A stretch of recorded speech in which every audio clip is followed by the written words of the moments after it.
Hi, I'm Emma, a gardening expert and QVC presenter here on My Garden Escape at QVC, and it is the height of summer. We have had all sorts of weather in our gardens this summer, so today I'm going to be chatting to you and giving you some tips on how to make the most of your summer garden and look after your plants.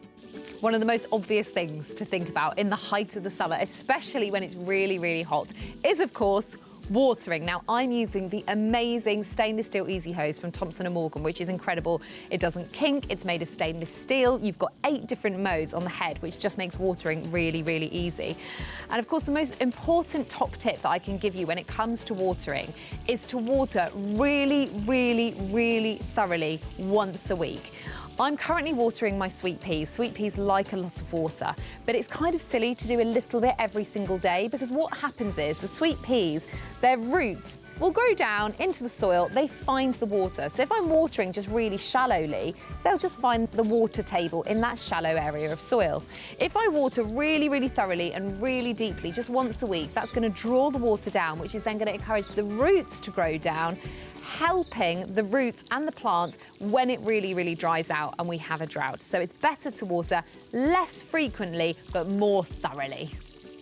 The second thing to think about, especially after watering, is how well your soil is actually holding on to that water. I know that might sound like a silly thing to say, but have you ever noticed, especially with your pots and containers, that the water just runs straight through and the soil doesn't seem to hold on to that moisture well enough?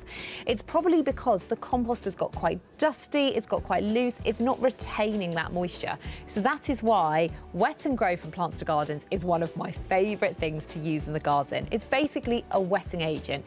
If you add a little bit of this to your soil, it enables the soil to hold on to that moisture so much better, meaning that your plants are getting moisture for longer, and it's really, really simple to use. All you need to do is fill up a watering can with water and then add 5 ml of the wetting agent to your watering can. My little strawberries have been really struggling with the heat this summer, so I've added the wetting agent, the Wet and Grow, to a watering can, and I'm going to water them now.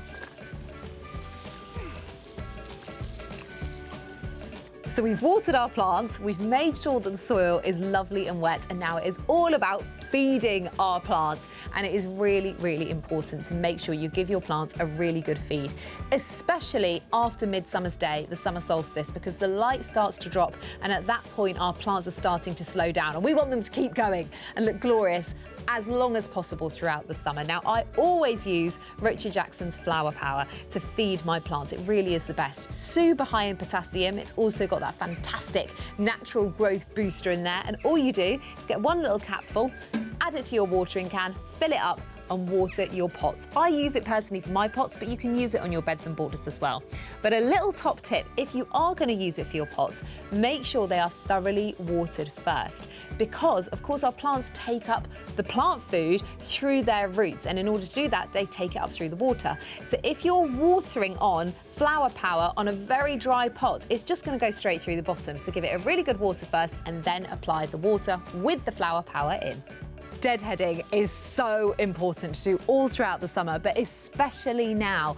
Of course, what happens is when a flower dies, it goes to set seed, and we want our flowers to be flowering for as long as possible all throughout the summer. So the more you take off the dead heads, the more they will flower. These are fantastic secateurs. I love them. They're from Spear & Jackson, and they've got this incredible ergonomic twist handle that basically just minimises any strain or fatigue with repetitive deadheading. I do a lot of deadheading because I have a lot of roses in my garden. So I'm going to deadhead this rose bush, and hopefully it'll put on another flush of flowers. When deadheading roses, I know it's tempting to cut off all the individual deadheads like so, but that is not going to encourage you to get another flush of roses.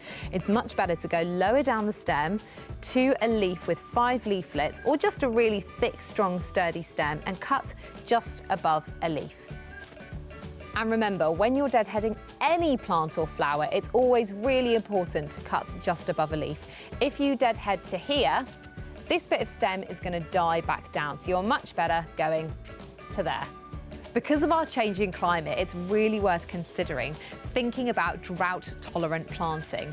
Obviously, this summer it has been so incredibly hot, and I've now got quite a few gaps in my borders where I've planted things and they've just died. So I'm going to replace them with some amazing drought-tolerant plants.